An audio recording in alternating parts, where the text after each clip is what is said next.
tenemos a nuestro investigador y escritor Francisco Osorio. ¿Cómo está, maestro? Estoy bien, sentado y bien. ¿Sentado bien? ¿Tomando café? Ya me lo tomé antes para ponerme activo, bien, ¿no? Porque si no, no hay forma, tú. Ya estoy viejo. Ay. Mira, que le digas eso aquí al maestro Andrés Sousa. Él le está diciendo, me escribió por aquí, pero si eso es un pollillo, coño, al lado mío. Sí, pero lo que pasa es que él miente más que un bellaco. Claro, porque yo me enteré que él tiene 51 años. Lo que pasa es que está un poco arrugado. Y le gusta echarse más edad de la que tiene. Claro, ahí del solito de las canteras se arrugó. El parruco. Espera, eso me cuadra. El solito de las canteras y el salitre de las canteras te estira la piel. Y dice él que está viejo, no sé qué, pero es mentira. ¿De qué nos vas a hablar hoy, amigo Paco? Pues mira, voy a hablar de un tema que duele. Uh-huh. Y es que todas las conversaciones entre una persona de una isla y otra de otra acaban diciendo, no, es que los de ustedes son unos traidores porque fueron a conquistar no sé dónde. Uh-huh. No, es que los de no sé dónde eran los traidores. Todo el mundo, aquí parecemos los de Aster y Obelix, todo el mundo son traidores, ¿no? Pues sí. Entonces yo quiero deshacer un poco el tema, que es el tema de digamos, los colaboradores indígenas de las fuerzas conquistadoras, ¿no? Pero verlo en su bloque, no verlo, digamos, en un punto, digamos, solo, sino verlo en el contexto. Primero que nada, hay que tener en cuenta que la sociedad guanche, en general, era una sociedad muy estratificada, donde incluso las personas tenían signos externos de a qué grupo pertenecían. Uh-huh. Hay gente que dice que aquí en Tenerife no era así, pero sin embargo en la célebre anécdota de Tinguaro, Achimencha y Bencomo, que Bencomo se lo encuentra sentado en una piedra, sí, y le dice, ¿qué haces ahí? Cuando ya estaban ya haciendo una matazón de cristianos que ni que fueran cochinos, ¿no? Que es la matanza. Y entonces va él y le dice, yo hice mi trabajo de capitán, ahora que los carniceros hagan el suyo. Sí. Y ahí, eso en Tenerife que dicen que es tan distinta de Gran Canaria. Los nobles, en general, y también los altajay, en Lanzarote y Mahón, Fuerteventura, no podían matar animales, no podían preparar de comer y no podían cortar nada que tuviera sangre. Entonces, eso, que aparentemente es como una cosa rara, significa que los nobles no tienen propiedades, no pueden pastorear, no tienen ganado propio, viven de lo que les dan. Y es una curiosa forma de grupo militar. Después, con esto, ahora vamos a ver una expresión que a mí me gusta mucho, que la tenemos en la enciclopedia, y es que en muchos sitios dice, y vino fulano con 500 hombres de guerra. En otro sitio aparecieron más de 2.000 canarios con 100 hombres de guerra. Hay una diferencia entre lo que es un señor con un palo pegando gritos y lo que es un profesional de la guerra. Y ahora me voy a ir lejos, para que se entienda un poco de qué intento hablar hoy. Vale. Y nos vamos a ir a la India, a la zona del Punjab, donde estaban unos guerreros temibles, que eran los Sikh. Podríamos poner un ejemplo también de Tailandia, pero vamos a quedarnos simplemente para no alargar con el de los Sikh. Los Sikh eran un grupo que eran militares. Padres militares, abuelos militares, nietos militares y demás. Cuando la India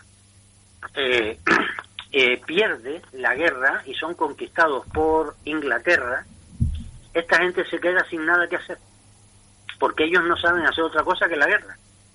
Y entonces los ingleses, que son gente muy lista, no como los españoles, que son unos patatas, les ofrecen hacerse militares de Inglaterra.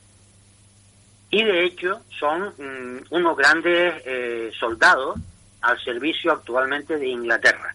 Por ejemplo, cuando los argentinos se la echaron y dijeron que los ingleses entraran a cuchillo, que ellos mandaban a sus gauchos a cuchillo también, nada de armas de fuego, los ingleses lo que hicieron fue bajar en paracaídas un par de destacamentos de SIG que más tardaron en empezar a cortar trozos de argentinos que los argentinos en rendirse, con la mejor razón del mundo, puesto que se corrió que los SIG no traían comida, no traían vitualla. Y claro, los argentinos dicen, coño, una cosa que me mate y otra cosa que me coma el tío, ¿no? Y bueno, entonces con esto, ahora nos vamos a ir a Lanzarote y Fuerteventura en 1400.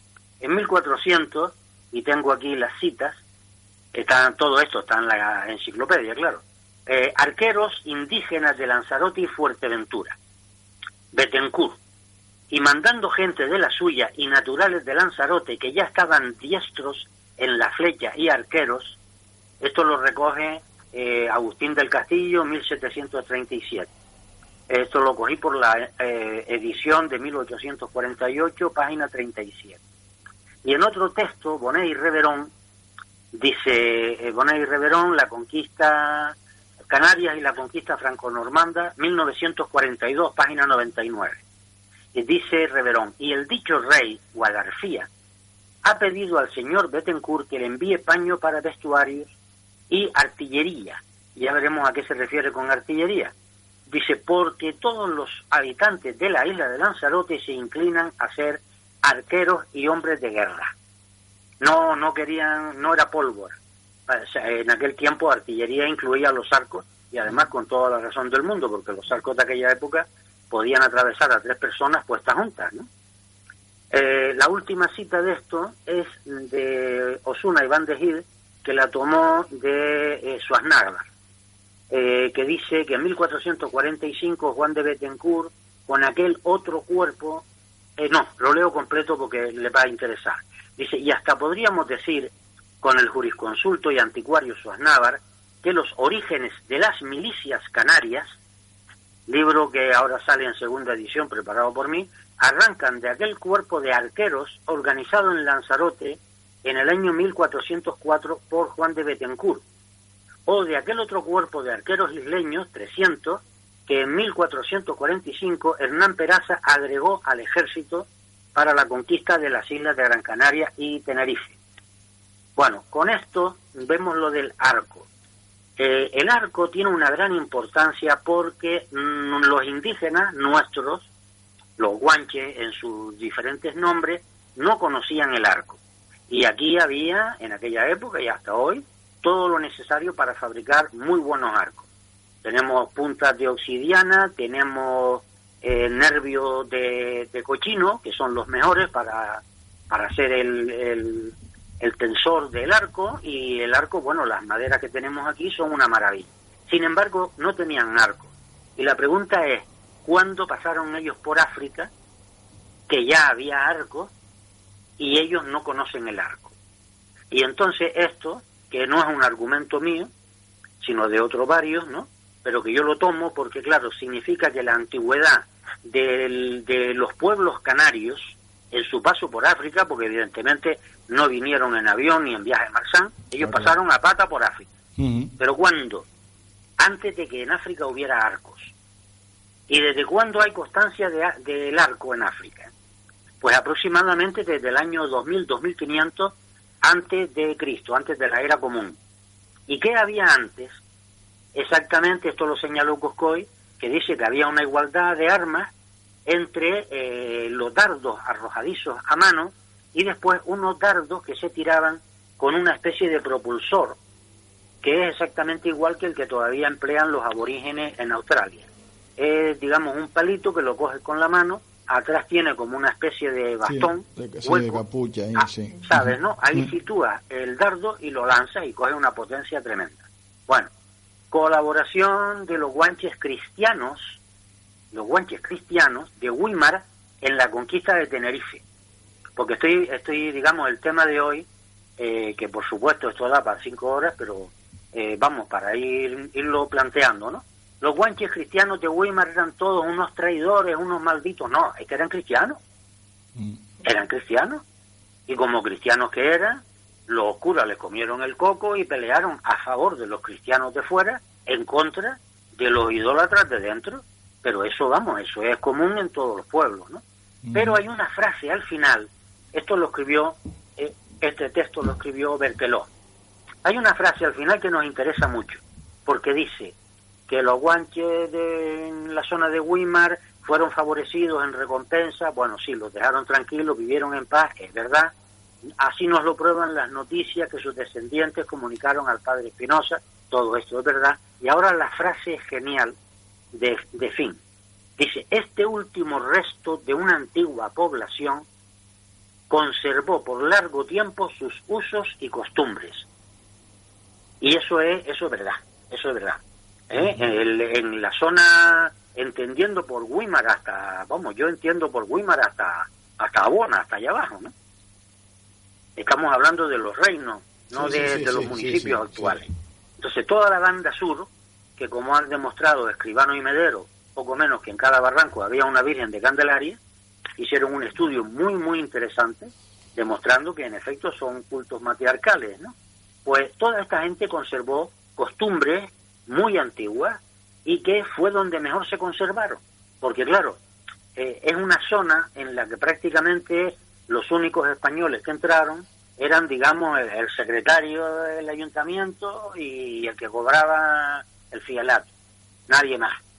Y esto lo tiene bien estudiado Nelson, que es juez de paz abajo en Arona, y que tiene un trabajo muy interesante, puesto que lo hizo incluso con estudio genético, o sea, análisis de la sangre, y él demostró, sus científicos que se lo hicieron, demostraron que por la línea femenina, el 90% de la gente de toda esta banda sur son de ascendencia indígena. Es decir, los hay que son de origen gomero, de origen gran canario, muchísimo, de origen, por supuesto, de Tenerife, etcétera, etcétera. Este es el tema de las misiones, ¿no? Que como siempre se dice, y es leyenda, y es tradición, y es verdad, pues claro, los aculturizan, los cambian de religión y ya combaten a favor tuyo. Esto ha pasado en todos lados, ¿no? Gomeros en la conquista de Gran Canaria. Fíjense que ya vamos de Lanzarote, ayudaron a conquistar Gran Canaria, de allí pasaron a la conquista de las otras.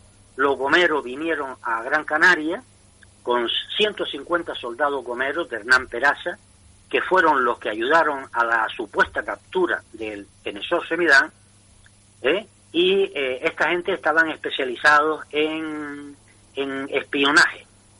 Tenían una gran facilidad para ocultarse y después con X señales, de las cuales suponemos que una es el silbo, pero que había otra.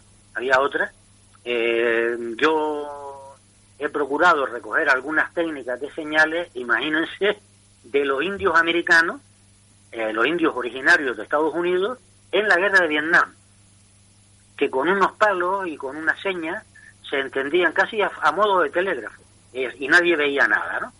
Por último, y después pregunta si quieren, tenemos una prueba en 1585 de estos gomeros, también está en la enciclopedia, descendencia en Gran Canaria de indígenas gomeras desterrados por la muerte de Peraza, que a este y a otros no los dejaron volver porque eran la clase dirigente, eran los nobles. Entonces, en el registro de extracto del libro primero de matrimonios de la iglesia de Guía, que es un barrio de Galdar, como ustedes saben, el asiento 124, a 1585, dice, se velaron, que era la ceremonia anterior al matrimonio, se velaron Andrés Pérez Mulagua, hijo de Diego Mulagua y de Catalina de Ojeda. Lo interesante de esto quiero decir, ¿y por qué tienes este dato? Pues es muy sencillo, porque un sobrino nieto de Mulagua se casó con una Osorio, y yo, al hacer la genealogía de mi familia, me encontré al tal Mulagua, ¿no? Y después, claro, conseguí los datos, ¿no? A ver, ¿qué más? Bueno, aquí hay material para seguir media hora, pero yo prefiero desgajarlo para otro día, etcétera. Preguntas, señores, si quieren algunas, o maldiciones. Lo mismo que hacían los los españoles aquí hicieron en Latinoamérica, que cogían en todos lados, que cogían un pueblo y le decían, sí, o ustedes o se rinden, o hacemos esto, o secuestramos a las mujeres, o violamos o le prometemos tierra para que te traiciones a tu pueblo. Sí, y además una cosa, Tony, que es muy importante. No solo tenemos que vencerlos, sino que tenemos que lograr que se odien entre ellos, para que nunca se ayuden. Claro, claro. ¿Me explico? El divide y vencerá. Sí. Divide y vencerás. Eso lo escribió Julio César y era el mayor experto estratega que ha habido en eso. En separar, ahí así conquistó la Galia. Sí, señor. Y eso lo aplicó Pizarro, que los españoles dicen que Pizarro era un señor que criaba cochinos. Pizarro puede ser que criara cochinos, pero los pocos libros que tenía Pizarro eran en latín y era, entre otros, de Bellum Galli, la guerra de la Galia de César, o sea que sería cochinero, pero que leía latín. El divide y vencerá. Sí. Lo ha efectuado España en Canarias, lo ha hecho España en Canarias desde hace muchos siglos, ya unos cuantos siglos, y actualmente. Sí. El enfrentamiento entre Gran Canaria y Tenerife y Gran Canaria. Por eso nos separaron en dos capitales para hacerlo, porque antes era una sola. Pues se ve hasta en el fútbol, sí. Pues sí. No, en el fútbol, vamos, donde hoy por hoy el fútbol es la manifestación de masa más importante. Sí. Y es donde mejor se ve, o sea, se convierten en verdaderos energúmenos los tinerfeños cuando van a Gran Canaria y, al revés, y los gran canarios cuando vienen aquí en verdaderos orangutanes. Yo vi una cosa grabada y me quedé asustado. Yo también me di una pena, una vergüenza ajena de ver lo que vi, que prefiero ni nombrarlo por aquí, la verdad. Pues ahí está. Sí. Bueno, van 14, van 15 minutos. Quería hablar del temblor de Maninidra, pero me parece que lo voy a dejar para otro día, porque no quiero, pues yo sé que después cuando acabo de hablar enseguida empiezan, ya se acabó el pesado No, para nada. Y si no es muy largo, si quieres lo puedes contar. Bueno, sí, lo cuento. Venga. Lo cuento porque es una anécdota, pero es una anécdota importante. Vale. El gran canario y galdense más importante era Tenezor Semidán. Sin embargo, cuando se organiza la tropa de colaboradores auxiliares, Alonso de Lugo le da el mando a Fernando Guanerteme, a Tenezor Semidán. Tenezor Semidán dice que no, que él es bueno. Y hay algunos de los textos de crónicas que ya dice así. Porque, por ejemplo, el hermano de él, que era Guayacén, se llama Guayacén el Bueno. Y Tenezor Semidán dice, no, yo soy el bueno. El ejército que lo mande Maninidra, que era primo hermano de él. Entonces, aunque otro día tratemos esto, pero la anécdota sí es interesante. Cuando en la batalla de... En la batalla de la Laguna, donde se presentan los guanches vestidos de muertos, porque pensaban que o ganaban o se morían todos allí, Alonso de Lugo pasa revista. Y cuando pasa revista delante de las tropas auxiliares él, con su caballo, se encuentra un tío casi con un ataque epiléptico. Tenía de hecho las rodillas en el suelo, enterradas hasta las rodillas, de los nervios que tenía. Entonces él se fija y ve que es Maninidra, que es el jefe. Entonces va y le dice, ¿tiemblas, Maninidra? Y va Maninidra y le dice, yo no soy el que tiembla. El que tiembla es mis carnes, porque saben dónde la voy a meter. Claro. ¿Me explico, no? Sí, iba a luchar contra los suyos, sí. Iba a luchar contra los muertos. Claro. Iba a luchar, y de hecho él murió en esta batalla. Porque después tengo otro documento de unos cuantos años después, donde a los hijos de Maninidra le nombran tutor y le dan su parte en tierra a nombre de su padre que murió en la conquista de Tenerife. O sea, él lo sabía, él no se puso para atrás ni iba detrás diciendo adelante mi valiente, sino él delante. Y murió, claro. Pues bueno. Pues muchas gracias, maestro Paco Osorio, muchísimas gracias. De verdad, gracias por el rato. Es un placer escucharle, querido profesor. Pues nada, hombre, ya no sé, yo Una vez me dijiste que era un verdadero Mauro, y yo casi prefiero que me digan Mauro. Un Mauro, un mago, un Mauro, un mago, un hombre de la tierra. Sí, señor, gracias. Mira Paco Osorio, que antes de que te vayas, sí, una maravillosa persona que tú y yo conocemos me dijo de que hoy en el programa, como es la noche de San Juan esta noche, sería bueno de hablar de las tradiciones sobre la noche de San Juan. Y sabes que invité a nuestro común amigo, Felipe Ross, pero el hombre dice que desde las 6 de la tarde él ya estaba saltando la hoguera y haciendo esas tradiciones. Así que no lo he podido traer. Fallo mío de no haberlo llamado con mucho más tiempo de antelación, pero de todas maneras está claro que él se iba a perder de todas maneras y desde las 6 de la tarde ya estaba ocupado en tales menesteres. A él ya lo conocemos todo, él es el Titanic. Y él ya se puso un rumbo, no hay forma de moverlo. Bueno, pues contra una pena. Sí. Pero en fin, ya será. Habrá otra ocasión. Venga, un fuerte abrazo, amigo mío. Bueno, Paco, gracias. Buenas noches. Hasta luego. Una pena hoy lo de Ramón, ¿eh? Sí, la verdad que sí. Bueno. Tengo algunas llamadas perdidas de él mientras estábamos aquí en la radio y un mensaje que lo escucharé después. Probablemente me estaba avisando que no podía entrar por algún motivo. Claro. Lo acabo de ver ahora que estaba en uno de los descansos musicales, lo conseguí ver. Pues dale, muy buenas noches. Hasta el próximo jueves, compañero. Venga, gracias.